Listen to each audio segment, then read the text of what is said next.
सो ये हमारे नोट्स आ चुके हैं और अभी हमने जहाँ पर पीछे छोड़ा था तो देखो हमारा जो चरक संहिता है ये हमारी क्या है, ये हमारी पूर्वार्ध। ठीक है, इसके अंदर हमारे 4 स्थान दिए गए हैं, सूत्र स्थान, निदान स्थान, विमान स्थान और इंद्रिय स्थान। बट आपके फर्स्ट ईयर में जो है सूत्र स्थान के 12 चैप्टर ये आपको पढ़ना है केवल। ठीक है, बट आपको याद सब चीज़ें रखनी है क्योंकि बहुत इंपॉर्टेंट चीज़ है और हमेशा ही आपसे पूछी जाएगी और हमेशा ही आपको काम में आने वाली है। तो जो मैंने आपसे बात करी थी कि सूत्र स्थान को जो है 4 अध्यायों में 7 वर्ग में रखा गया है। ठीक है, BSN क्रिया। तो बी से हमारा क्या हो जाएगा, वैसा चतुष्क, एस से हमारा स्वास्थ्य चतुष्क, एन से निर्देश, के से कल्पना, आर से रोग, बाई से योजना और ए से अन्यपान चतुष्क। अब देखो क्या है कि इस चतुष्क के अंदर सब चैप्टर दिए गए हैं तो वो भी आपको याद रखने हैं। वैसा चतुष्क के अंदर हमारा आता है दीर्घ द्वितीय अध्याय, सेकंड हमारा अपमार्ग तंडली अध्याय, थर्ड हमारा आरकवदी अध्याय और चौथा है षड्विरेचन शतशती अध्याय। ठीक है, उसके बाद हमारा आता है स्वास्थ्य चतुष्क जिसमें 4 चैप्टर आते हैं, मात्रा क्षितीय, तस्य क्षितीय, नवेग धारणीय और इंद्रोपकर्मणीय। देन हमारा आता है निर्देश चतुष्क, खुट्टा चतुष्पाद, महाचतुष्पाद, त्रिस्त्रीणीय अध्याय और वादकाला कली अध्याय। तो ये 12 चैप्टर आपको फर्स्ट ईयर में पढ़ने पड़ेंगे पर आपको सब याद रखना है। ठीक है, देन आप आ जाओ कल्पना चतुष्क में, तो स्नेह अध्याय, स्वेद अध्याय, उपकल्पनीय और चिकित्सा प्रभार्थी। नंबर 5 हमारा आता है रोग चतुष्क जिसके अंदर भी 4 हैं, क्रियंत शीर्षरीय अध्याय, 18 हमारा त्रिशोथी अध्याय, देन हमारा अष्टोदरीय अध्याय, 20 हमारा महारोगा अध्याय। 6 नंबर बात करें योजना चतुष्क की, तो 4 चैप्टर अष्टनिंदित्य, लंघन विरंगन, संतर्पण और विधि षोडश अध्याय।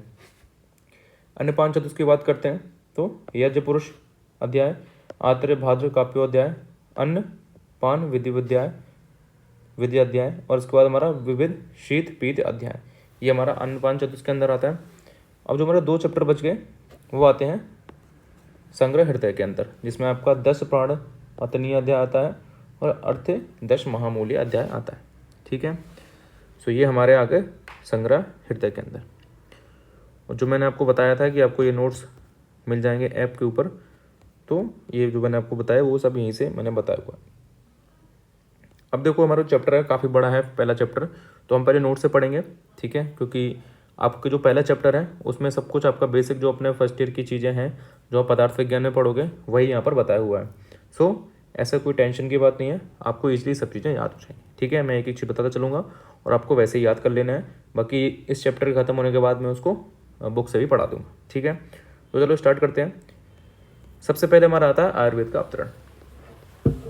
तो एज यू ऑल नो कि आयुर्वेद का अवतरण आप पहले भी पढ़ चुके हो अष्टांग हृदय में, तो सेम टू सेम वही है, कोई ऐसा उसमें चेंजमेंट नहीं है। ठीक है, तो नंबर फर्स्ट आपका आता है चरक के अनुसार ब्रह्मा जी, उसके बाद दक्ष प्रजापति, देन अश्विनी कुमार, उसके बाद इंद्र, देन हमारा भारद्वाज।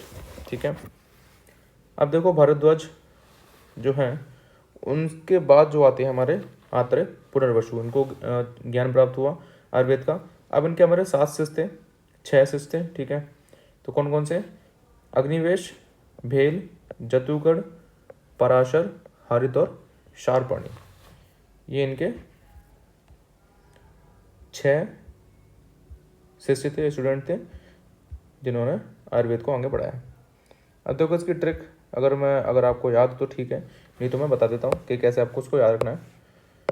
तो सबसे पहले देखो ब्रह्मा से आपका बी हो जाएगा, दक्ष से आपका डी हो जाएगा। ठीक है, तो ये हमारा ट्रिक क्या हुआ, BD, फिर आपको का, अब अश्व, यानी BD का अश्व, अश्व क्या होता है घोड़ा, तो ये हमारा क्या होगा BD का अश्व। यहाँ तक हो गया कंप्लीट। इसके बाद इंद्र से आपका इंद्री रहेगा, उसके बाद हमारा का एक बार और लिखेंगे, फिर भारद्वाज से आप में भार लेना है। तो हमारा ट्रिक क्या हो गई, BD का अश्व, इंद्र का भार, पुनः से हमारा क्या हो गया पुनर्वसु। तो BD का अश्व यानी कि घोड़ा हो गया, इंद्र का भार यानी कि उसका वेट, इंद्र का वेट, पुनः मतलब कि फिर से। ठीक है,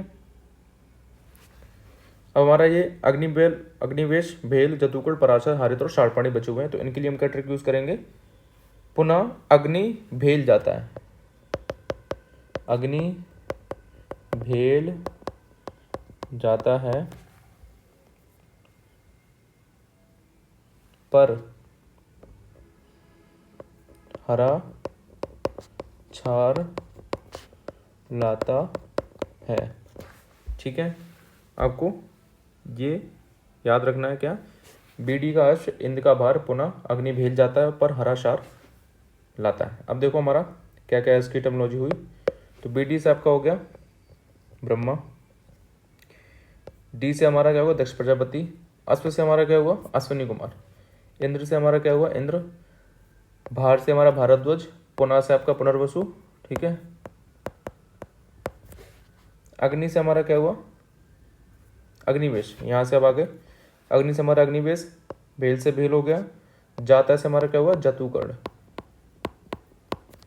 पर से हमारा क्या हुआ पराशर,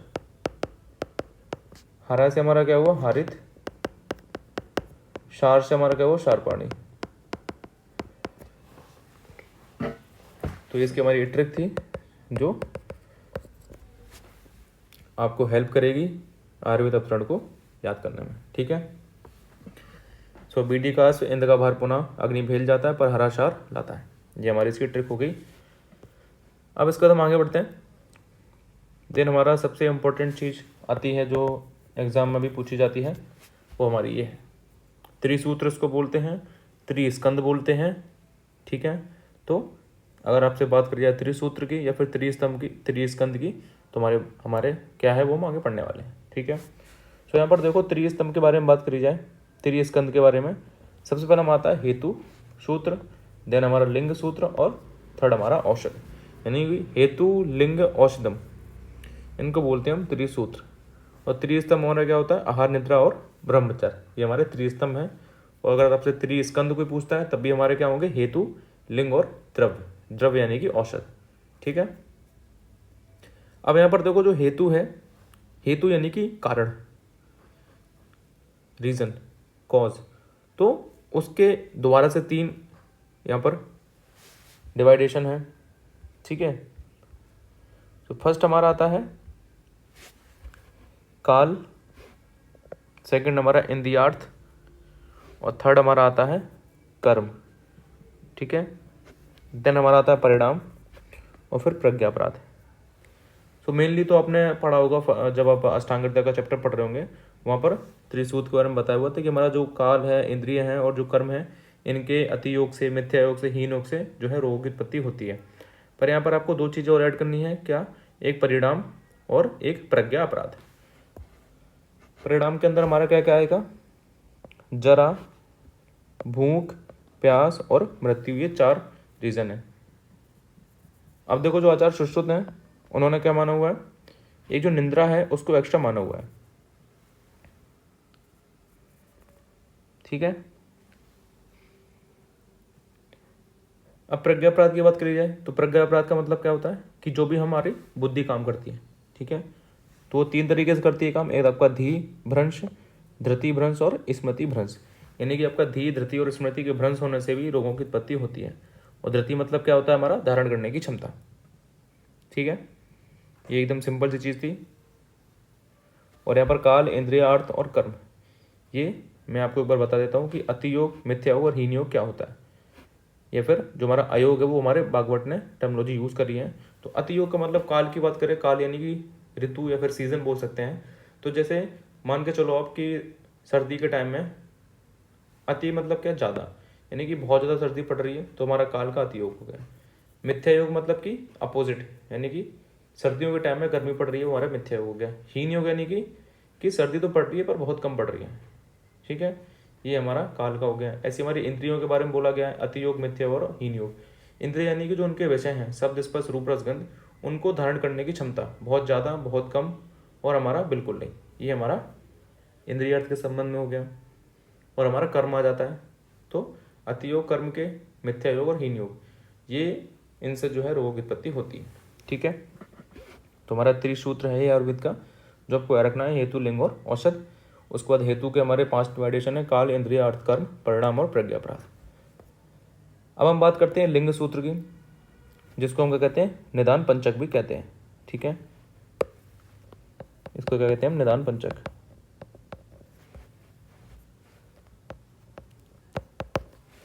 तो उसमें क्या क्या हमारा आता है, पूर्व रूप, रूप, उपशय, अनुपशय और संप्राप्ति। पूर्व रूप, रूप, उपशय, अनुपशय और संप्राप्ति।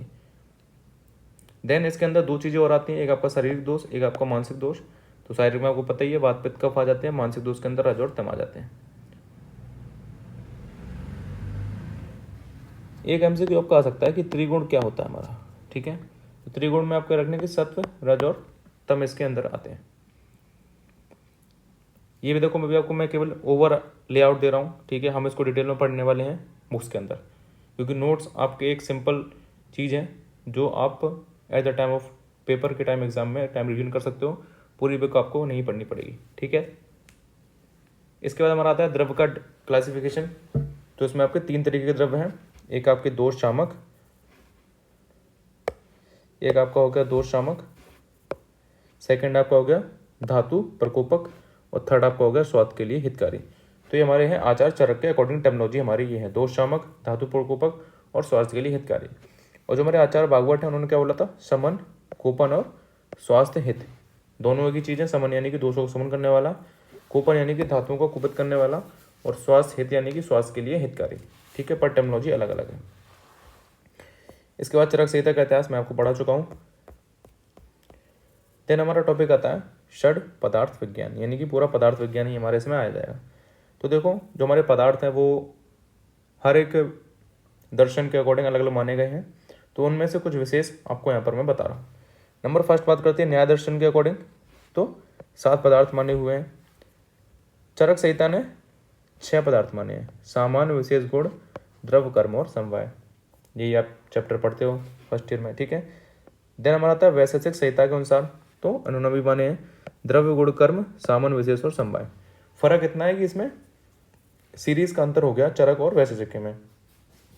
वैशेषिक ने जो द्रव्य को है पहले स्थान पर माना हुआ है, और चरक संहिता ने उसको चौथे स्थान पर माना हुआ है, ठीक है। आयुर्वेद की परिभाषा पता ही है आपको, हितम हितम सुखाधिकम आयुता संहितायतम मानम तत्च यथोक्त आयुर्वेद सा उच्यते, ठीक है। देन हमारा आता है आयु के लक्षण और पर्याय। तो शरीर इंद्रिय सत्वांग संयोगधारी जीवितम नित्य कश्चानुबंधस्य पर्याय आरुच्यते। ये ऑलरेडी सब श्लोक आप ऑलरेडी पढ़ चुके हैं, ठीक है। तो इसके श्लोक हो गए धारी, जीवित, नित्य और अनुबंध। अब बात करते हैं हम सामान्य और विशेष की।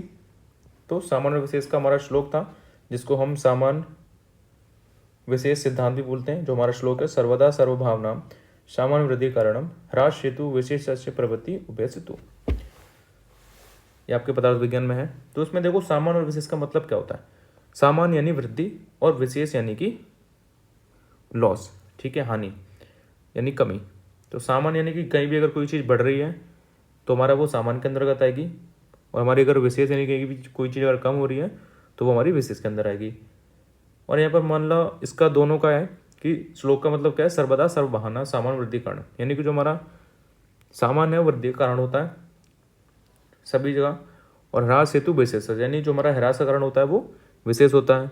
और अगर प्रवृत्ति उभयस हेतु, प्रवृत्ति उभयस, तो यानी कि जो हमारा इन दोनों की प्रवृत्ति है सामान्य और विशेष की, हमारे एक साथ ही रहेंगे, दोनों अलग अलग नहीं रहेंगे, ठीक है। जहाँ सामान्य होगा वहीं विशेष होगा।